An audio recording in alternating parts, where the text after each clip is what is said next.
hopefully you're seeing that things are recording on your end, and we're kicking it off, grounding ourselves in our past, thinking about where we've been and where we are and where we're going today. So this second image was very meaningful because this is a picture of several of us from the Advanced Coaching Institute that happened in 2017 up in Traverse City. And so you've probably seen this image many times. I found this quote by Henry Ford: coming together is a beginning, staying together is progress, and working together is success. I felt like a Michigander quote would be appropriate for this. And one of the things that's always been remarkable about our network is how we did come together, sort of in a time of great need in our state when legislation had passed that we knew wasn't really aligned to the research in terms of how we would want to be helping children in school with retention in third grade if they didn't pass the M step. And so I've always thought about our coaching network as the silver lining to all of that, because that is what grew out of the third grade Thanks. legislation. And that has been something that we are still doing here today together.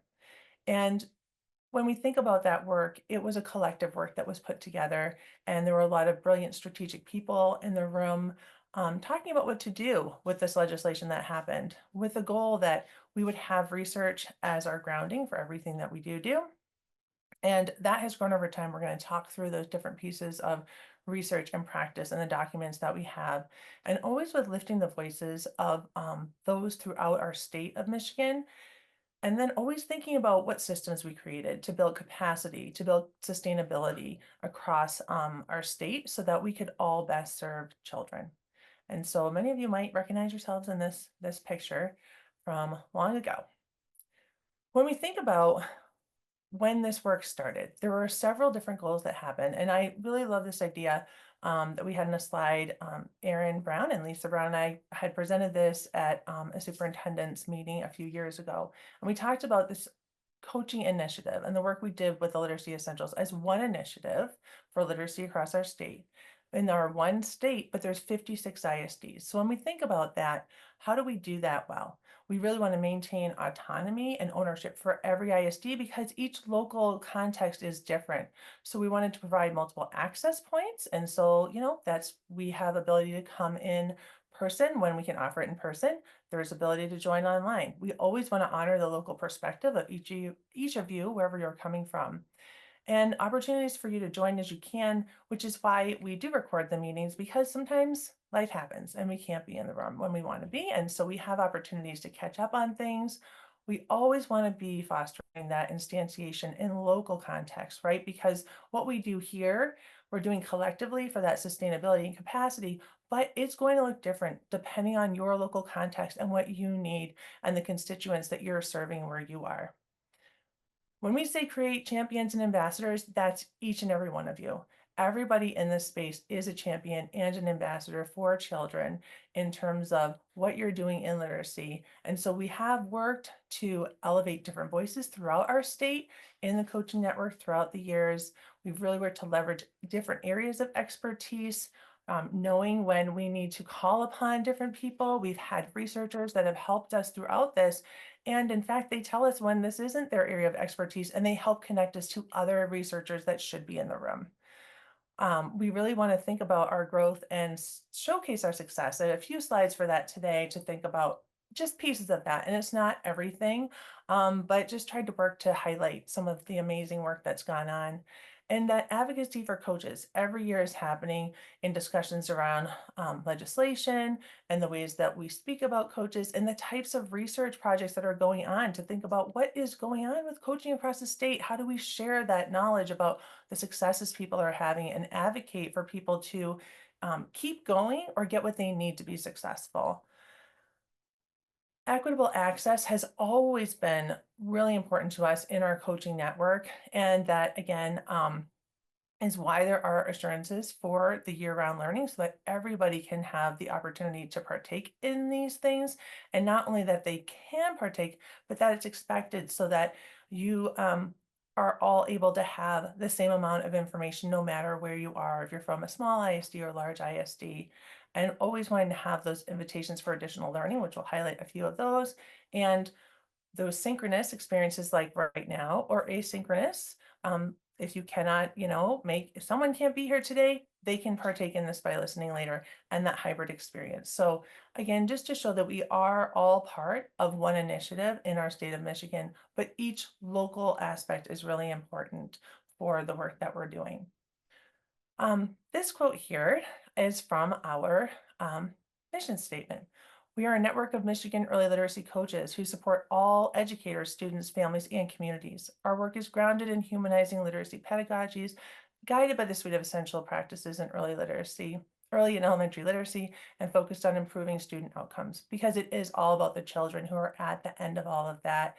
And so trying to gather a few photos of different aspects. Now, I don't have photos of everybody, but I did try and pick out some pictures to represent how collective this work is and how um, it is not resting solely on one person to have to do all this work, but also just naming that we have had an amazing leader that's been leading this work for us in Erin Brown. And so grateful for the way that she has led us through all of this work in the past 9 years, and that we're very happy that she can support her Muskegon colleagues and be back with them and in a joyful space with people that she's been supporting still while she's still been supporting us, and now she can have that focused time with them. And you all got the message from her about how there was always that time that she had to like think about where would be the best place for her to serve. And so I put this quote up here from Helen Keller of alone we can do so little and together we can do so much, because one person could not have done this. And so we're just going to continue on with the type of leadership that Erin was able to do in her work here and continue to have our collaborative connected work that we do together. So all of that is grounded in our literacy theory of action. And so when we think about our literacy theory of action, this is how I've been starting to really think about my work and anything that I'm doing beyond deliverables for my work. And what our 35A legislative grant says. But if we do these things, then we are going to meet the goal that all Michigan children can develop strong literacy knowledge, skills, and dispositions. So if we have essential instructional practices in literacy that are articulated and adopted at the system level, then we can align research, practice, resources, and policy. And if we have aligned policies, funding, initiatives, and resources system-wide, we can develop leadership for literacy at the state, regional, and local levels. And if we have statewide leadership capacity focused on literacy at the school and center level in an intentional multi-year manner, we can embed and sustain professional learning through literacy coaching statewide, which is why we're all here today, right? And if teaching teams and individual teachers are supported by quality coaching, which you're all doing where you are, we can strengthen the literacy instructional practices for all Michigan teachers. So this all goes back to that building capacity. And if we have our essential instructional literacy practices occurring every classroom and every day, which have now grown to such a large suite from birth through 12th grade, and now and also the organizational practices, with all of that, then all Michigan children can develop strong literacy knowledge, skills, and dispositions, which is our goal. And as it says here, this requires the structures of support from the system to the student level, and each element is critical. And so in the work that we do, we have alignment across the things we're doing in order to put this into action in the work we do together. So we do a quick little, in the beginning, we had many amazing leaders that are still part of this work. And maybe their work looks a little bit different in how they're participating, but it's pretty exciting to see that everybody here in this photo is either still very much embedded in the work or finally maybe enjoying some retirement in life. And when we had this beginning with people coming together, the one person who I wish was in this picture, but was not at when we took this photo at the time, is Naomi Norman from Washington, because she was very much important to the in all of this that we were doing. When we look at the documents that we had, right, at the very beginning, we said we're going to have research supported practices, and those were the essential instructional practices linked to that theory of action with how we're going to instantiate that within local districts. And we have our coaching practices. And then the MDE model came out to be able to support and connect all of that work so that we're doing this in alignment across our state. Those are things that are still in existence today, except with a little bit of shifting, and we'll talk about that because we know there's been some changes. So in the middle, after we had initial documents that we were working on, the early literacy task force got together, made some communications documents so we could communicate around all of this with the same language and have everything put together with the same types of ways that we talk about the essentials, right? We have our hashtag Michigan literacy. That's one of the things that we grounded in. How we talk about the essentials is all communicated through this document so that to build this capacity and sustainability, we're all on the same page.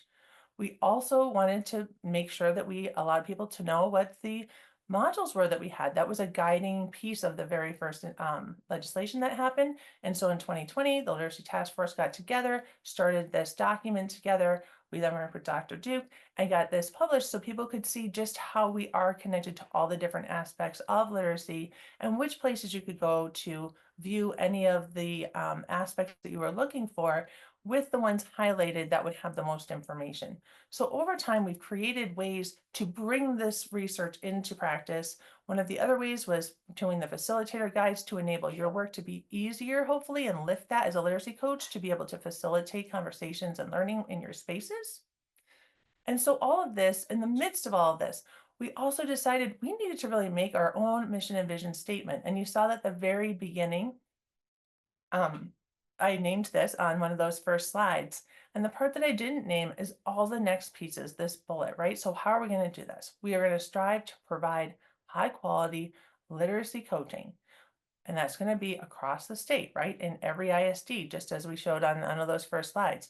We're encouraging reflection, mediating thinking to increase the awareness and support implementation of those research supported strategies with the things we've talked about. Really wanted to recognize and honor everybody in this group, all other educators in our state, the students that we have, the families that we work with, the communities that we serve. We want to cultivate that literacy learning environment so that we are dedicated to justice and equity and diversity and inclusion. And that includes us being able to collaborate so we do dismantle any of the oppressive literacy policies or practices so that we can uproot any of the systemic inequities that are occurring in educational landscapes in Michigan, but beyond as well. So these are all part of the things that ground us together. Even though we started with grounding in the research, we've grown together and we're still grounded in research supported documents even today. They're just updated, right? So now we've gone back, we look at the research, we change anything that needs to be updated by adding, and yet we know a lot of what we had, especially the modules, they're still intact with what was important and what could be used. However, we had pieces that we may learn about in our group as literacy coaches, but they weren't front facing as much. And we've been through a lot of that, and you can check that out some more yourselves. We've also, as part of wanting to be dedicated, built new spaces in order to make sure that we're serving all children. So we had our diverse tech set project with many leaders working on that work over the past several years and still continuing. That's going to continue this year. We've had that classroom library enhancement grant that came out last year. That was an excellent one. And if you look at that, 47 ISDs created these libraries from this work with lots of different teacher trainings and over 200 educators served in this work. So we thank you for all of that work that you've done. We have specific routines and designs that we do together in order to keep all of this going. And that's really what we're coming back to today.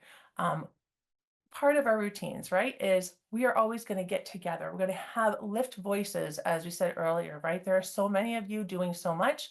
This doesn't capture everything. I wish it did, but I tried to capture many of you that I happen to have photos of the great work that you've led and people from all around the state with things that you've done and different connected literacy initiatives that happened and showing that way that we do all sit in rooms together today. Some of you are in a room, some of you are by yourselves, but you'll have opportunities to be in breakout rooms throughout the day. So let's keep doing this good work together, all grounded in our coaching practices, right? And within all of the other literacy documents that guide us with the research that we know is what we're supposed to be doing. You all have a copy of this, by the way. It's in the agenda if you haven't seen it. So we're going to continue. We have our Advanced Coaching Institute. That's going to continue. And all the things we just talked about are part of that. That will keep going on. We're still always going to have a way for coaches who are new to our network, even if they're not new to coaching, but it's important to get everybody on the same page and make sure we all have that same training. So you might come into this network and have been coaching for 10 or 15 years. And the reason we do that is to make sure everybody has that same background information. So we had another one of those in September. We'll keep doing our quarterly meetings together. And then we're going to keep following this coaching trajectory where we have all these aspects of information that we're going to keep doing throughout our work together in our space in Michigan in order to be able to increase capacity and really impact children in our state of Michigan. So today in our future work, this slide, I was saying, kind of oddly got captured at the Institute in August. I was taking a picture of Tanya Wright, but it captured it when it was transitioning from her speaking about what she was saying the overall epic showed with her still on the page. And I thought, well, this is kind of what we live every day, right? There are challenges to coaching every day, which were shown in the research that she shared with us, but there are also celebrations. And so as we think about what we're doing today and what we're doing going forward, we're going to invite you to reflect upon what you hope for our future as a literacy network. What are you wanting to happen in work throughout this year? So we're thinking about, we're not like dwelling, we want to hang on to what we've all built in our past collectively as this collective work. And we're not just going to be constantly dreaming about what we want to do in the future, or taking this quote from Buddha, but we're really keeping the present moment in mind so that we can be focused in that moment. And so all of this to say that when I think about my past in this network and thinking about how much I've been really fortunate to be able to work with so many of you, and I was able to have the opportunity to work with Erin Brown in my role here at MAISA and when I was a coach and have her there. What's really exciting to me is that she's still in our network and she's still going to be present at these meetings for us. And she's just going to be doing work in a different place where she is.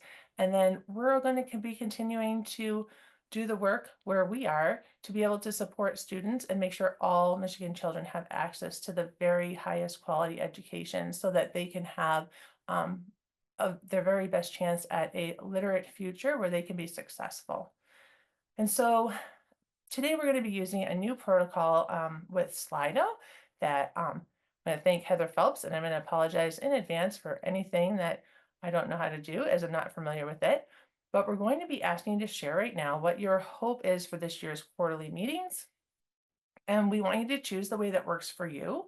So you can put it on your phone, you can have it in a separate tab on your computer.